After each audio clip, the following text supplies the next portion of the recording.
Hey everybody, it has been a while since I've come to you from my office slash man cave slash library. Um, I know uh, I have been having regular videos go up, but those are all several weeks old, and I'm nearing the point at which I have no new content. So I wanted to take the opportunity to talk a little bit about where I'm at and the status and future of the channel.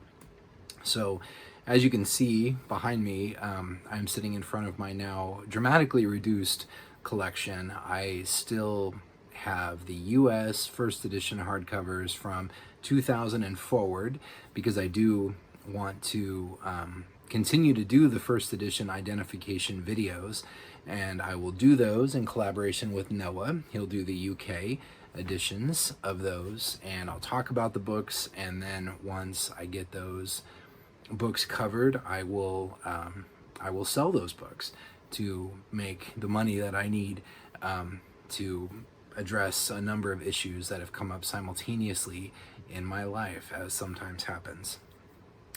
So Noah is still cranking out the limited edition videos, so we'll still do that. I'll still be able to do ranking videos, and it has been really kind of sad to let the first edition books go from my collection, but I do take comfort in the fact that the books are documented on the YouTube videos that I've done thus far, and they're out there, and I'm really glad about that. I will still be able to do in the wild SK treasure hunts, whether or not I ever actually buy anything. I will be able to do those. I have, in the process of selling my collection, I had another collector reach out and ask for a trade of a couple of Joe Hill signed limiteds for a very, very unique and special Stephen King item, and I said, heck yeah, I will do that trade. So when that box arrives, I will do a video about that book, which I've had a copy in the past. I kept it sealed and I sold it without ever opening it. This time I'm going to open it and look through it and show it off to you as well, so you can enjoy it. So that's forthcoming. And so, hopefully not a lot will practically change with the channel other than the diminishing selection of books that are behind me on the shelves. So anyway, that's that. I appreciate everybody's support. I appreciate everyone who has gone on eBay and bought a book or two or three. It has been really useful. I want to talk a little bit about kind of a tough subject when it comes to collecting, and something that a lot of people, it's kind of the elephant in the room, the thing that nobody really talks about. And that's, well, when it comes right down to it, that is addiction. The thrill of the purchase, and the thrill of the hunt and the chase, and the very, very real condition of FOMO, FOMO, or fear of missing out. Goodness gracious, I've done some of my most viewed videos over the past year have been related to upcoming releases of limited edition books from various publishers and how you can get your copy and you want to be there. That scarcity is built in to just hypercharge demand, and then you end up just the thrill, almost like going to the casino or going to the track and betting on the horses. There's that thrill of like getting in there. It's a rush, and you make your purchase, and then you have that that high, that fix that comes from, I got my copy, I rushed in. It's the same thing that drives people to trample other human beings on Black Friday so that they can rush in, and they lose their humanity in the process of getting like a really good deal on a toaster or a blender or something like that. I have definitely succumbed to that thrill of the pursuit and the purchase.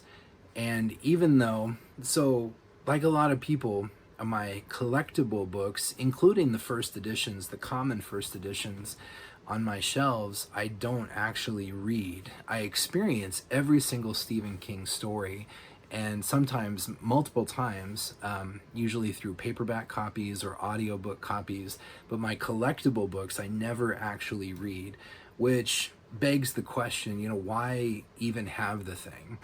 You spend $165, $175 on a collectible book, and I believe they are good investments because in the process of selling my collection, I have been able to make more money than I spent on almost everything, which has been really cool. But when packages would show up at the house and my son would say, "What is that?" And I would say, "Oh, it's another book." And he'd say, "You don't even read them." And he has a point. I don't actually read the valuable collectible copies of the books, but I feel this need to possess them because of my feelings related to my fandom of Stephen King and varying titles. And, honestly, at the end of the day, it can be a little stressful to be the curator and caretaker of very valuable books. I purchased a dehumidifier to put in my office, my man cave, to make sure the books stayed in good condition. There are other parts of the house where I live that really could use a standalone dehumidifier for like practical house related purposes, and I chose to buy one to protect my books. So that is just kind of an example, an illustration of how collecting and this purchasing rush and addiction can lead to some poor decision making. There are issues around the house, things that need to be handled day to day, like regular stuff, trim that needs to be replaced, paint that needs to be touched up, a toilet that one of the toilets in the house has stopped working because it leaks water when you flush it. So obviously that's a problem. Plumber needs to come out and fix it. But it's hard to pay for those types of things without money, and yet boxes come to the house. Here's the money I could have spent on fixing this thing, but instead I got this beautiful deluxe fancy signed limited edition book in the mail, and the collection grows. The library is very robust and it's really cool to look at, but it doesn't actually, like, having a book on your shelf doesn't actually fix a toilet and make it usable again. It's another just indication of the poor decision making that comes from the FOMO and the addiction of purchasing. So what I've been doing is selling everything, and I have a lot, not just books, but all kinds of things, to quickly raise the funds to address some much needed issues and get the finances back in order. And I don't know how I feel about, I've been on the fence about sharing this. I had a friend who said, you should talk about this because nobody talks about this. I don't want there to be this like sad and tragic undertone to my whole channel. And in a lot of cases, I do my in the wild hunts, and a lot of the books that I have, the vast majority of the books that I have on my shelf, I probably got for $25 or less over the years. But there's plenty of examples of times when I have spent far more than that. And it's not the most important thing. It shouldn't be the most important thing. And it just took a bunch of things happening simultaneously to help me realize that. I've used the metaphor of the Titanic and the watertight compartments that were built into the Titanic. And if you know anything, this is very famous about this very famous ship, that any number or combinations of the watertight compartments could be breached and take on water, and the ship would stay afloat. But breach one too many compartments and the ship can no longer stay afloat and it starts to sink.